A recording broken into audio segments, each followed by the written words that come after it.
Hello and welcome to US Daily Bulletin YouTube channel. Despite being the world's second biggest army, Russia is losing ground in the battle with Ukraine and is losing considerable ammunition and equipment on several fronts. However, the Russian army takes this matter seriously. The danger is not and will not be the major issue. The fundamental issue is that Russian army personnel can quit the fight at any time, as well as the morale and tiredness produced by the army's failure and extremely severe management. Russia's stupid war, which caught the attention of the whole world, has been ongoing for over 4 months, and due to Ukraine's robust opposition, Russia has been unable to make any headway in the conflict in Ukraine. Russia is still losing territory it formerly controlled. In addition to the psychological impact of the region's devastating defeat, Russian army personnel are very troubled by Moscow's attitude toward them. According to audio recordings gathered by Ukrainian intelligence, some Russian soldiers reached a psychological stage where they were ready to assassinate the generals who commanded the attacks.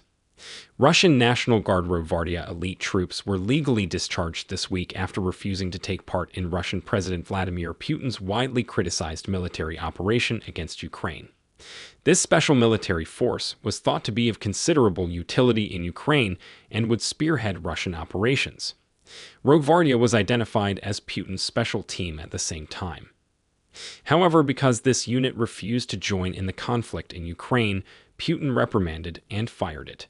The soldiers protested the decision, which resulted in the firing of 115 elite Russian soldiers.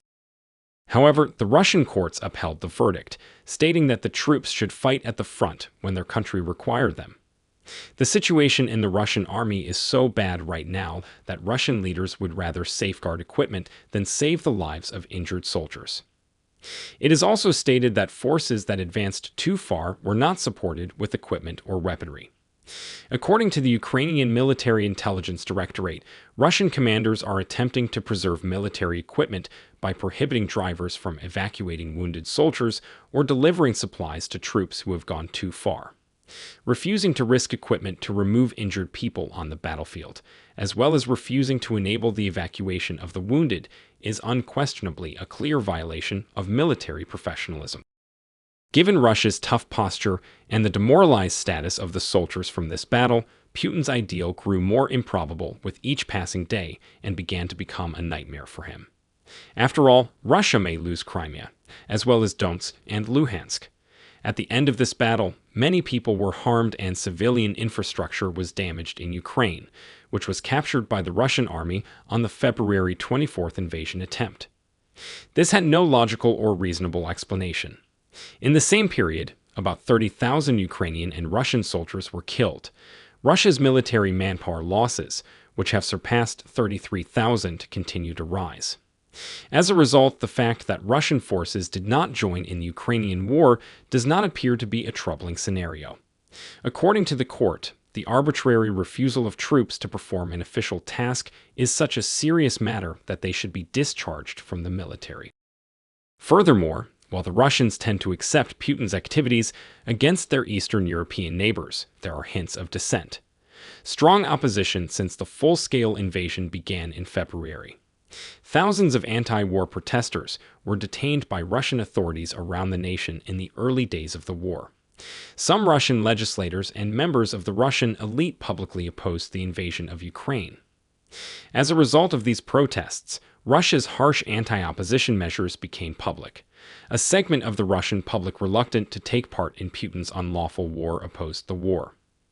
According to Leonid Vyzukovic, a member of the Communist Party group, he has asked Putin to end the months-long conflict. The plea also includes a request for Russian forces to withdraw from Eastern Europe, focusing attention on the young people who perish every day. Vyzukovic remarked that if Putin is stopped, the number of orphans in the country would grow, which they do not desire. At the same time, we must examine the flaws in the Russian army, which we briefly mentioned. The Ukrainian armed forces first stated in a statement that Russian soldiers were ready to assassinate the generals who commanded the attacks. According to the statement, Russian soldiers nearly murdered General Valery Selachuk and his bodyguards, who had come to the Donetsk area to support the troops at the front. So how could such an occurrence occur within the world's second-largest army? The troops refused to heed the command and were prepared to blow up the visitors. That's why the Russian general ran from the front, wagging his tail. According to reports, the Ukrainian security agency received a phone call from a Russian soldier called Zygarmakov and his wife. According to the talk, the Russian general who came to urge the Russian forces to retreat was pressuring them to assault Donbass. However, just 215 men remained from the brigade's 600-man strength. It's possible that this is a suicide mission. All of the soldiers in BTG refused to fight and were content to die there. Russian soldiers in BTG were threatened with firearms, and Russian Spetsnaz officers pointed guns at them. In his chat with his wife, Russian soldier Agormaikov said, "That's all even Spetsnaz. We aimed weapons at Russian special forces, and they returned the favor. To put it simply, we almost shot each other." He then got into his car and drove away. It is also well known that Russian military forces have been battling in the region for a long time owing to a lack of equipment and food. In fact, a soldier who has been in the region since the beginning of the battle and afterwards returned to his nation said that the Russian army's lack of equipment when they travel to the region is astonishing. According to the soldier, they are not even given night vision, and this is not a significant investment for Russia. Before the conflict, Russian troops believed that the Russian army was the largest in the world, but they now believe that this belief was incorrect. According to one of the troops who was in Russia for mandatory military duty, he signed a professional contract and joined the Russian army for 2 years. He emphasizes that they were brought to the region to conduct maneuvers surrounding Ukraine prior to February 24th, and then they dashed across the Ukrainian border and launched the attack.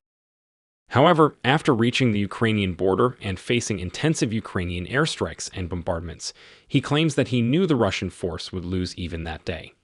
He said they are continually harassed, both while driving and while parked at night.